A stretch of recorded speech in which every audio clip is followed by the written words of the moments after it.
नमस्कार, बंसल न्यूज के prime time bulletin में आपका स्वागत है। मैं हूं दीपक मिश्रा। खबरों के साथ शुरुआत करेंगे बुलेटिन की। सबसे पहले बात खेल जगत की कर लेते हैं, जहां इंग्लैंड और भारत के बीच चौथा टेस्ट मैच चल रहा है, जिसके तहत भारत की दूसरी पारी अभी फिलहाल खत्म हो गई है। लाइव बात करें मैच के स्कोर की तो इंग्लैंड को 368 रनों का टारगेट दिया है भारतीय टीम ने। भारत की दूसरी पारी 466 रनों पर सिमट गई। शार्दुल और पंत ने जरूर अर्धशतक लगाया। 5 मैचों की टेस्ट सीरीज का चौथा टेस्ट ओवल क्रिकेट ग्राउंड पर खेला जा रहा है। भारत ने इंग्लैंड के सामने 368 रनों का टारगेट रखा है। भारत की दूसरी पारी 466 रन के स्कोर पर समाप्त हुई। बता दें आपको, भारत ने नवंबर 2019 के बाद पहली बार टेस्ट क्रिकेट में 400 से ज्यादा रन का स्कोर बनाया है। भारत के लिए चौथे दिन के खेल में शार्दुल ठाकुर ने 60 और ऋषभ पंत ने 50 रनों की पारी खेली। कोरोना के खतरे के बावजूद एक तरफ ये मुकाबला जारी है। टीम इंडिया के head coach Ravi Shastri corona positive पाए गए हैं। दोनों ने, जिस तरह से भारतीय टीम के दोनों खिलाड़ियों की हम बात करें, एक तरफ पंत और दूसरी तरफ शार्दुल ठाकुर, दोनों ने ही अर्धशतक लगाया।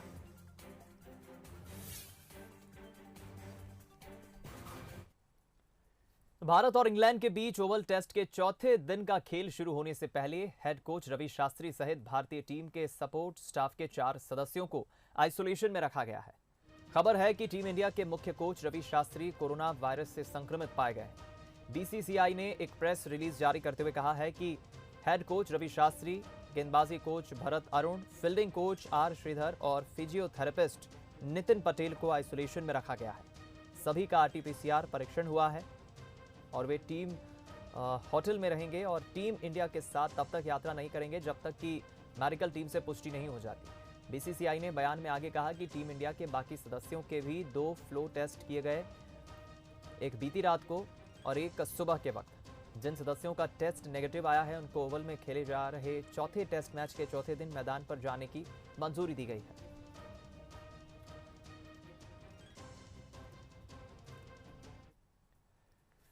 खबर भोपाल से, जहां कल से कक्षा 10वीं 12वीं की विशेष परीक्षा शुरू होगी। 6 से 21 सितंबर तक परीक्षा आयोजित होंगी। कल से शुरुआत हो रही है। बता दें आपको, परीक्षाओं में करीब 14,000 छात्र छात्राएं यानी कि स्टूडेंट शामिल होंगे। 14,000 छात्र छात्राएं। 10वीं 12वीं के रिजल्ट से असंतुष्ट छात्रों की परीक्षा कल से शुरू होगी। कोविड संक्रमण के कारण कोरोना काल के दौरान सरकार ने पहले तो स्कूल बंद करने का फैसला लिया। लंबे वक्त तक स्कूल बंद भी रहे और एक पैटर्न के तहत, एक फॉर्मूले के तहत 10वीं 12वीं के रिजल्ट आए। लेकिन जो छात्र असंतुष्ट हैं अपने परीक्षा परिणामों को लेकर, उनकी परीक्षा कल यानी 6 सितंबर से शुरू होने जा रही है।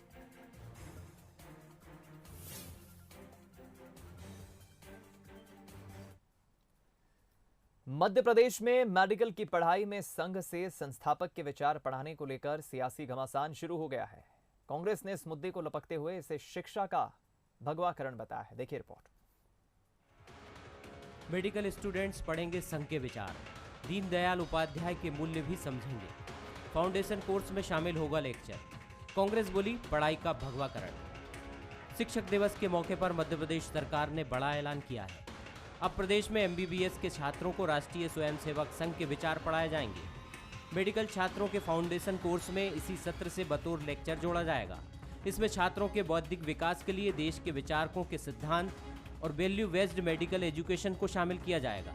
इसके लिए जिन विचारकों को चुना गया है उनमें आयुर्वेद विशारद के रूप में विख्यात महर्षि चरक, सर्जरी के पितामह आचार्य सुश्रुत स्वामी विवेकानंद, आरएसएस के संस्थापक डॉक्टर केशव बलिराम हेडगेवार, जनसंघ के संस्थापक पंडित दीनदयाल उपाध्याय और भीमराव अंबेडकर शामिल हैं। फाउंडेशन कोर्स में जो एथिक्स का पाठ्यक्रम जोड़ा है, उसमें हमारा मानना है कि वो विचारक जिनका जीवन ही अपने आप में मूल्य आधारित रहा है, जिनका जीवन ही एथिकल वैल्यूज का रहा है, उनको हम अपने आने वाले युवाओं को पढ़ाएंगे। राज्य सरकार के इस फैसले के बाद सियासत भी शुरू हो गई है। कांग्रेस ने इस फैसले का विरोध करते हुए इसे शिक्षा का भगवाकरण करने की बात कही है।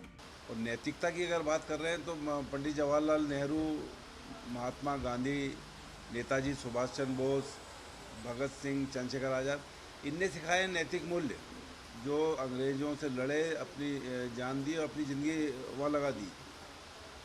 डॉक्टर हेडगेवार का क्या रोल रहा आज़ादी की लड़ाई में? दीनदयाल उपाध्याय का क्या रोल रहा आज़ादी की लड़ाई में? जिन लोगों का आज़ादी की लड़ाई से कोई मतलब नहीं रहा, वो अगर नैतिक मूल्य सिखाएंगे MBBS में पढ़ने वाले डॉक्टरों को, तो ताज्जुब है। ये खंडित देश प्रेम वाले लोग, खंडित देश प्रेम, RSS की विचारधारा आप मेडिकल स्टूडेंट पे थोपना चाहते हो?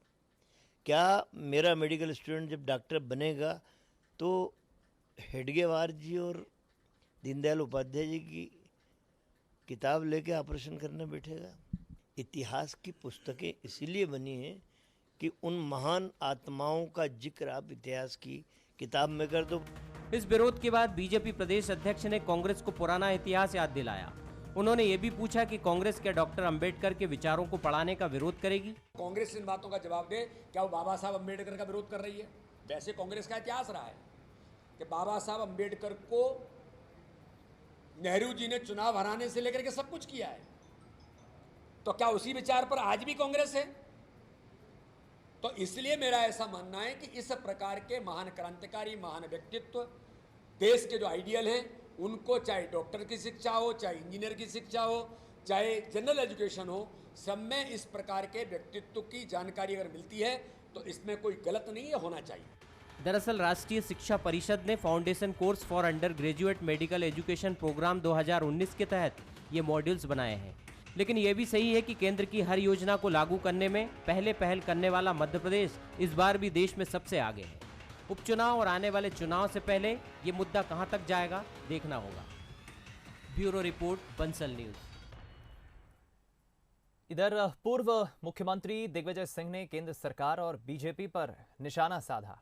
उन्होंने कहा कि आज के समय में किसी भी प्रकार का व्यंग लोगों को सहन नहीं होता है। आज अगर कोई व्यंग करता है तो व्यंगकार पर कार्रवाई हो जाती है। उन्होंने आरोप लगाया कि आज़ादी की लड़ाई का इतिहास खत्म करने की कोशिश हो रही है। दिग्विजय सिंह ने जलियांवाला बाग के सौंदर्यीकरण का उदाहरण भी दिया। पूर्व सीएम ने PCC में हुए शिक्षक दिवस के कार्यक्रम के दौरान ये बातें कही। इस कार्यक्रम में कांग्रेस के बाकी दिग्गज नेता भी शामिल हुए थे।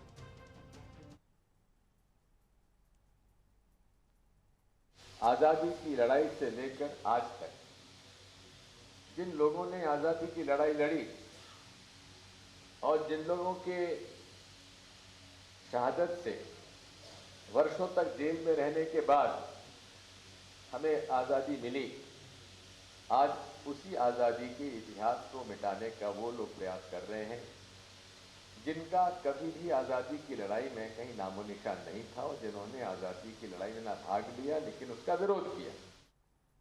बीजेपी प्रदेश अध्यक्ष VD शर्मा ने कांग्रेस पर बड़ा हमला बोला है। उन्होंने कहा कि 15 महीने की कमलनाथ सरकार ने हर वर्ग को धोखा दिया। किसान, OBC, ST/SC वर्ग को कांग्रेस ने धोखा दिया। उन्होंने कहा कि अनुसूचित जनजाति का मंत्रालय कांग्रेस ने नहीं, अटल जी ने बनाया था। कांग्रेस ने कोर्ट के अंदर गलत आंकड़े पेश किए। वहीं दिग्विजय के इतिहास बदलने के बयान पर VD शर्मा का पलटवार करते हुए उन्होंने कहा कि कांग्रेस ने हमेशा इतिहास दबाने का काम किया। कांग्रेस मुद्दों को छोड़कर न्यूज सेंस पर जाना चाहती है। हेडगेवार जी ने इस भारत को एक सूत्र में बांधने के लिए राष्ट्रीय स्वयंसेवक संघ की स्थापना और एक बड़ा विचार केवल देश को नहीं दुनिया को दिया है, तो क्यों नहीं उनके बारे में जानकारी होनी चाहिए? तो इसलिए मेरा ऐसा मानना है कि इस प्रकार के महान क्रांतिकारी, महान व्यक्तित्व, देश के जो आइडियल हैं, उनको चाहे डॉक्टर की शिक्षा हो, चाहे इंजीनियर की शिक्षा हो, चाहे जनरल एजुकेशन हो, सब में इस प्रकार के व्यक्तित्व की जानकारी अगर मिलती है तो इसमें कोई गलत नहीं है, होना चाहिए। आपने लॉलीपॉप दे करके कहा कि हम 27% आरक्षण देंगे, लेकिन आपके एडवोकेट जनरल खड़े नहीं हुए और आपने तो कोर्ट के अंदर ऐसा आंकड़ा प्रस्तुत कर दिया कि मध्य प्रदेश के अंदर 27% OBC है। जब इतनी गलत जानकारी आप कोर्ट के अंदर प्रस्तुत करेंगे तो कोर्ट क्या करेगा? तो आपने झूठ बोला कोर्ट को भी। ये कांग्रेस इसका जवाब दे कि आपने कोर्ट के अंदर झूठ बोला। कमलनाथ जी बताएं, दिग्विजय सिंह बताएं कि आपने जो कागज प्रस्तुत किए उसमें 27% OBC की पॉपुलेशन है। ये आपने कहा कि नहीं कहा? अनुसूचित जाति जनजाति का मंत्रालय कांग्रेस ने नहीं बनाया था। अटल बिहारी वाजपेयी प्रधानमंत्री बने थे, तब जनजाति को अधिकार देने का काम अटल बिहारी वाजपेयी ने किया था। अधिकार तो भारतीय जनता पार्टी की सरकार ने दिया है। इधर जमीन खरीदी के धोखाधड़ी मामले में कांग्रेस के विधायक अजब सिंह कुशवाहा के खिलाफ ग्वालियर पुलिस ने एफआईआर दर्ज की है। कांग्रेस विधायक अजब सिंह कुशवाहा, जो मुरैना जिले की सुमावली सीट से विधायक हैं कांग्रेस पार्टी से, जमीन धोखाधड़ी के मामले में पुलिस ने उनके खिलाफ एफआईआर दर्ज की है। दरअसल ग्वालियर के रहने वाले सीताराम शर्मा ने करोड़ों की धोखाधड़ी का आरोप लगाया है कांग्रेस विधायक अजब सिंह कुशवाहा पर। आत्मदाह करने के लिए भी सीताराम शर्मा पहुंचे थे, हालांकि पुलिस ने उन्हें रोक लिया। मामले की जांच जारी है।